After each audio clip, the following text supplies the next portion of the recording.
നമസ്കാരം, ഏവർക്കും pre market റിപ്പോർട്ട്സുകളിലേക്ക് സ്വാഗതം. ഇന്ന് ഏപ്രിൽ 15.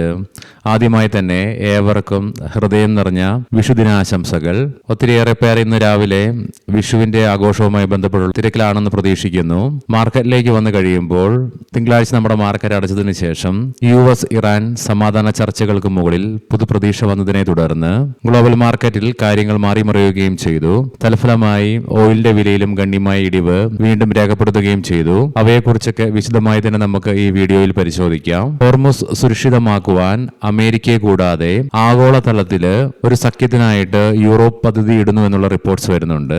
ഇന്നലെ റിപ്പോർട്ട്സുകൾ വരികയുണ്ടായി. 16-ാം തീയതി, അതായത് നാളെ മുതൽ വീണ്ടും US-ഉം ഇറാനും തമ്മിലുള്ള ചർച്ചകൾ പുനരാരംഭിക്കുമെന്ന്. എന്നാൽ വീണ്ടും ഇന്നും ട്രംപിന്റെ ഭാഗത്ത് നിന്നും ഈ ആഴ്ചയിൽ തന്നെ വരുന്ന 2 ദിവസങ്ങൾക്കുള്ളിൽ തന്നെ US-ഉം ഇറാനും തമ്മിലുള്ള ചർച്ചകൾ പുനരാരംഭിക്കുമെന്ന് ഊന്നൽ നൽകിക്കൊണ്ടുള്ള പ്രസ്താവന വരികയും ചെയ്തു. അതുകൊണ്ട് തന്നെ വെസ്റ്റ് ഏഷ്യൻ പ്രശ്നങ്ങൾക്ക് മുകളിൽ നിലവിൽ പ്രതീക്ഷകൾ വളരുന്നുണ്ടെങ്കിലും US പ്രസിഡന്റ് ട്രംപിന്റെ പല ലെവികളും US-ലെ സുപ്രീം കോടതി റദ്ദാക്കുന്നതിന് മുന്നുള്ള നിലവാരത്തിലേക്ക് ഈ വരുന്ന ജൂലൈ മാസത്തോടെ താരിഫുകൾ പുനഃസ്ഥാപിക്കുമെന്ന് US-ന്റെ ട്രഷറി സെക്രട്ടറി സ്കോട്ട് ബെൻസന്റ് ഇന്നലെ പ്രഖ്യാപിക്കുകയും ചെയ്തു. ഈ പ്രഖ്യാപനത്തിന്റെ ഒരു പ്രതിഫലനം ഇത് നോക്കിക്കണ്ടു തന്നെ അറിയേണ്ടതായിട്ടുമുണ്ട്. നിലവിൽ വെസ്റ്റ് ഏഷ്യൻ പ്രശ്നങ്ങൾ നടന്നുകൊണ്ടിരിക്കുന്ന സാഹചര്യത്തിൽ വീണ്ടും US-ന്റെ ഭാഗത്ത് നിന്നും താരിഫ് എന്ന ഭീഷണിയും ഒരുപക്ഷെ വീണ്ടും പൊങ്ങി വരുവാൻ സാധ്യതയുമുണ്ട്.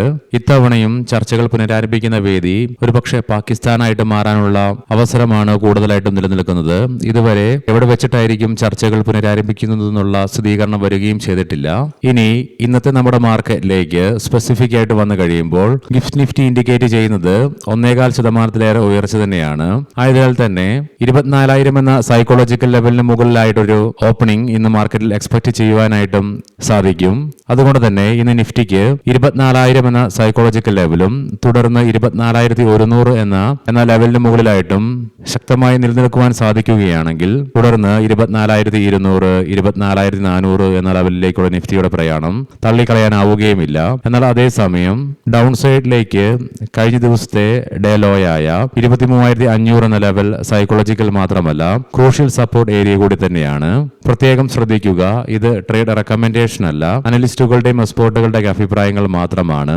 എഡ്യൂക്കേഷൻ പർപ്പസിന് വേണ്ടിയിട്ടാണ് ഈ ലെവലുകൾ വിശദീകരിക്കുകയും ചെയ്തത്. പാകിസ്ഥാനിലെ ഇസ്ലാമാബാദിൽ വെച്ച് US-ഉം ഇറാനും തമ്മിൽ നടത്തിയ ചർച്ചകൾ കഴിഞ്ഞ വീക്കെൻഡിൽ പരാജയപ്പെട്ടതിനെ തുടർന്ന് തിങ്കളാഴ്ച ശക്തമായ ഗ്യാപ് ഡൗൺ ഓപ്പണിംഗിനെ തുടർന്ന് മാർക്കറ്റിൽ റീബൗണ്ട് നടന്നെങ്കിലും നഷ്ടത്തോടുകൂടി തന്നെ വ്യാപാരം അവസാനിപ്പിക്കേണ്ടതായിട്ടും വന്നു. തൽഫലമായി വിദേശ ധനകാര്യ സ്ഥാപനങ്ങൾ ഫെബ്രുവരി 2026 ശേഷം ഏപ്രിൽ 10 ഇന്ത്യൻ ക്യാഷ് മാർക്കറ്റിൽ 1.5 മാസങ്ങൾക്ക് ശേഷം ബൈ നടത്തിയെങ്കിലും വീണ്ടും തിങ്കളാഴ്ച 1,983.18 കോടി രൂപയ്ക്ക് സെല്ലിംഗ് പുനരാരംഭിക്കുന്ന കാഴ്ചയാണ് കാണുവാനായിട്ടും സാധിക്കുക. അതേസമയം ആഭ്യന്തര ധനകാര്യ സ്ഥാപനങ്ങൾ 2,432.30 കോടി രൂപയ്ക്ക് ബൈയിങ്ങും തുടർന്നു.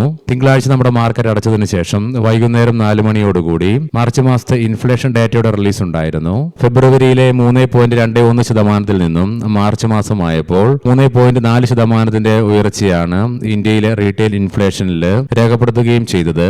ഇന്ന് ഇന്ത്യയിൽ നിന്നും ഉച്ചയ്ക്ക് 12 മണിയോടുകൂടി മാർച്ച് മാസത്തെ വിവിധ തരത്തിലുള്ള WPI ഡാറ്റകളുടെ റിലീസ് നടക്കാനിരിക്കുന്നു. കൂടാതെ വൈകുന്നേരം 4 മണിയോടുകൂടി മാർച്ച് മാസത്തെ തന്നെ unemployment rate, balance of trade ഡാറ്റകളുടെ റിലീസും നടക്കാനുണ്ട്. ഇന്നലെ വൈകുന്നേരം 6 മണിയോടുകൂടി US-ൽ നിന്നും റിലീസ് ചെയ്യപ്പെട്ട മാർച്ച് മാസത്തെ PPI ഡാറ്റയിൽ മന്ത് ഓൺ മന്ത് ബേസിസിൽ ജനുവരി ഫെബ്രുവരി മാസങ്ങളിലെ പോലെ തന്നെ 0.5% ഉയർച്ച രേഖപ്പെടുത്തി. 1.1% മാർക്കറ്റ് എക്സ്പെക്ട് ചെയ്തതെങ്കിൽ കൂടിയിട്ടും ഇന്ന് പ്രധാനപ്പെട്ട ഗ്ലോബൽ ഇവന്റുകൾ ഒന്നും തന്നെ ഇല്ല. ഇനി നമുക്ക് ഗ്ലോബൽ മാർക്കറ്റുകൾ പരിശോധിക്കാം. മുൻപ് നമ്മൾ കണ്ട പോലെ തന്നെ US ഇറാൻ ചർച്ചകൾ പുനരാരംഭിക്കുമെന്നുള്ള പ്രതീക്ഷയെ തുടർന്ന് ഇന്നലെയും US മാർക്കറ്റിൽ S&P 500-ന് 1.18% നേട്ടത്തോടുകൂടിയും നാസ്ഡാക്കിന് 1.96% നേട്ടത്തോടുകൂടിയും വ്യാപാരം അവസാനിപ്പിക്കുവാനുമായി ഡോ ജോൺസ് ഫ്യൂച്ചറും നേട്ടത്തിൽ തന്നെയാണ് വ്യാപാരം നടത്തിക്കൊണ്ടിരിക്കുന്നതും. യൂറോപ്യൻ മാർക്കറ്റ്സിൽ UK മാർക്കറ്റിന് 0.5%, ഫ്രാൻസ് മാർക്കറ്റിന് 1%, ജർമ്മൻ മാർക്കറ്റിന് 1.25% നേട്ടത്തോടുകൂടി തന്നെ വ്യാപാരം അവസാനിപ്പിക്കുവാനുമായി ഗിഫ്റ്റ് നിഫ്റ്റിയിലും 300-ലേറെ പോയിന്റുകളുടെ ഉയർച്ച തന്നെയാണ് റിഫ്ലക്ട് ആകുന്നതും. ആയതിനാൽ തന്നെ ശക്തമായ ഒരു ഗ്യാപ്പ് അപ്പ് ഓപ്പണിംഗ് ഇന്ന് ഇന്ത്യൻ മാർക്കറ്റിലും എക്സ്പെക്ട് ചെയ്യുവാനായിട്ട് സാധിക്കും. ഏഷ്യൻ മാർക്കറ്റ്സിൽ ജപ്പാൻ മാർക്കറ്റ് 1.25%, കൊറിയൻ മാർക്കറ്റ് 3% നേട്ടത്തിലാണ് വ്യാപാരം ആരംഭിച്ചിരിക്കുന്നതും. കൊമോഡിറ്റിയിൽ ബ്രെന്റ് ക്രൂഡിന്റെയും ക്രൂഡ് ഓയിലിന്റെയും വില തിങ്കളാഴ്ച നമ്മുടെ മാർക്കറ്റ് അടച്ചതിന് ശേഷം ശക്തമായ ഇടിവ് രേഖപ്പെടുത്തിക്കൊണ്ട് 100 എന്ന സൈക്കോളജിക്കൽ ലെവലും ബ്രേക്ക് ചെയ്യുകയും ചെയ്തു. തൽഫലമായി ബ്രന്റ് ക്രൂഡിന്റെ വില 94.38 US$ പെർ ബാരൽ എന്ന നിലയിലേക്ക് എത്തിച്ചേർന്നപ്പോൾ ക്രൂഡ് ഓയിലിന്റെ വില 90.56 US$ പെർ ബാരൽ എന്ന നിലയിലേക്കും എത്തിച്ചേർന്നു. ഗോൾഡിന്റെ വില 4831.39 US$ പെർ ഔൺസ് എന്ന നിലയിലായിട്ടാണ് വ്യാപാരം നടത്തിക്കൊണ്ടിരിക്കുന്നതും. ലീഡിംഗ് ആയ ADR സ്റ്റോക്സിൽ ആക്സിസ് ബാങ്ക് ADRന് 1.39%, ICIC ബാങ്ക് ADRന് 0.89% നേട്ടത്തോടുകൂടി വ്യാപാരം അവസാനിപ്പിക്കുവാനായപ്പോൾ HDFC ബാങ്ക് ADRന് നേരിയ നഷ്ടത്തോടുകൂടിയും ഡോക്ടർ റെഡ്ഡീസിന് 1%, ഇൻഫോസിസ് ADRന് 0.5%, വിപ്രോ ADRന് 1.25%-ലേറെയും നഷ്ടത്തോടുകൂടി തന്നെ വ്യാപാരം അവസാനിപ്പിക്കേണ്ടതായിട്ടും വന്നു. ഇനി നമുക്ക് സ്പെസിഫിക് ആയിട്ട് നിഫ്റ്റിയുടെയും ബാങ്ക് നിഫ്റ്റിയുടെയും ടെക്നിക്കൽസുകൾ പരിശോധിക്കാം. നിഫ്റ്റിയുടെ PCR 1.11 എന്ന നിലയിലും മാക്സ് പെയിൻ 23,000 എന്ന ലെവലിലുമായിട്ടാണ് നിലകൊള്ളുന്നത്. ഇന്നത്തോടുകൂടി അടുത്ത ആഴ്ചയിലേക്കുള്ള നിഫ്റ്റിയുടെ വീക്ക്ലി കോൺട്രാക്ട്സിൽ ഏകദേശം ഓപ്പൺ ഇൻട്രസ്റ്റുകളൊക്കെ ക്രിയേറ്റ് ചെയ്യപ്പെടുകയും ചെയ്യും. തിങ്കളാഴ്ച ഇടിവ് നേരിടേണ്ടി വന്നെങ്കിലും നിഫ്റ്റിക്ക് അതിന്റെ ഷോർട്ട് ടൈം മൂവിംഗ് ആവറേജുകളായ 10-20 ഡേ EMകളുടെ മുകളിലായിട്ട് വ്യാപാരം അവസാനിപ്പിച്ച് തുടരുവാനുമായി വീക്ക്ലി ഓപ്ഷൻസ് ഡാറ്റ പ്രകാരം 24,500 എന്ന സ്ട്രൈക്കിലാണ് ഏറ്റവും കൂടുതൽ ഓപ്പൺ ഇൻട്രസ്റ്റ് കോൾ സൈഡിലേക്ക് കാണുവാനായിട്ട് സാധിക്കുന്നത്. അതേ സ്ട്രൈക്കിൽ തന്നെയാണ് ഏറ്റവും കൂടുതൽ കോൾ റൈറ്റിംഗും നിലവിൽ കാണുവാനായിട്ട് സാധിക്കുന്നതും. 23,500 എന്ന സ്ട്രൈക്കിലാണ് പുട്ട് സൈഡിലേക്ക് ഏറ്റവും കൂടുതൽ ഓപ്പൺ ഇൻട്രസ്റ്റ് കാണുവാനായിട്ട് സാധിക്കുന്നതെങ്കിലും 23,800 എന്ന സ്ട്രൈക്കിലാണ് ഏറ്റവും കൂടുതൽ പുട്ട് റൈറ്റിംഗും നിലവിൽ കാണുക.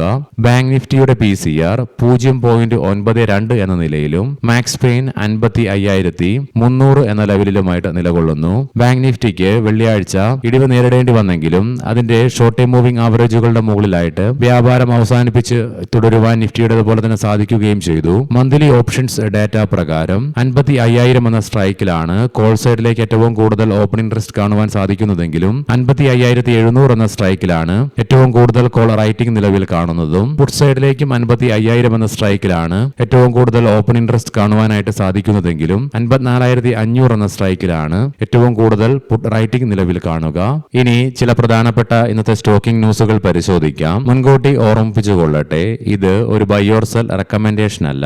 HDFC ബാങ്ക് മാർച്ച് മാസത്തെ വലിയ സെല്ലിംഗിന് ശേഷം മ്യൂച്വൽ ഫണ്ട് ഹൗസുകൾ ഏപ്രിൽ മാസത്തിൽ ഇതുവരെ 17,250 കോടി രൂപയ്ക്ക് സ്റ്റോക്കിൽ ബൈ നടത്തിയെന്നുള്ള റിപ്പോർട്ട്സ് വരുന്നുണ്ട്.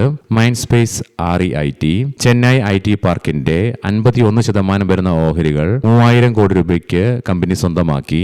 ആഷ്യാന ഹൗസിംഗ് 2027 സാമ്പത്തിക വർഷത്തിൽ ഭൂമി ഏറ്റെടുക്കുന്നതിനായി 800 കോടി രൂപയുടെ നിക്ഷേപം കമ്പനി നടത്തും. Chalet Hotels Limited Bengaluru Marriott hotel വൈൽഡ്ഫീൽഡുമായി ബന്ധപ്പെട്ട വർദ്ധിപ്പിച്ച സ്വത്തുനികുതി നിരക്കിനെതിരായി ഹോട്ടലിന്റെ ഹർജി ഹൈക്കോടതി തള്ളി. കമ്പനി 8.88 കോടി രൂപ തർക്ക നികുതിയായിട്ട് അടയ്ക്കുകയും വേണം. ഹാംപ്ടൺ സ്കൈ റിയാലിറ്റി ലുധിയാനയിൽ ഭൂമിയുടെ സംയുക്ത വികസനത്തിനായി കമ്പനിയുടെ അനുബന്ധ സ്ഥാപനം ഒരു ധാരണാപത്രത്തിൽ ഒപ്പുവെച്ചു. വേദാന്ത ഛത്തീസ്ഗഡിലെ ശക്തി ജില്ലയില് കമ്പനിയുടെ പവർ പ്ലാന്റിൽ ഒരു ബോയിലർ സ്ഫോടനം നടന്നതിനെ തുടർന്ന് സബ് കോൺട്രാക്ടിംഗ് തൊഴിലാളികൾക്ക് പരിക്കേൽക്കുകയും ചെയ്തു. വിൻലസ് ബയോടെക് ഷെയർ ബൈബാക്ക് പരിഗണിക്കുവാൻ ഏപ്രിൽ 17 കമ്പനിയുടെ ബോർഡ് യോഗം ചേരും.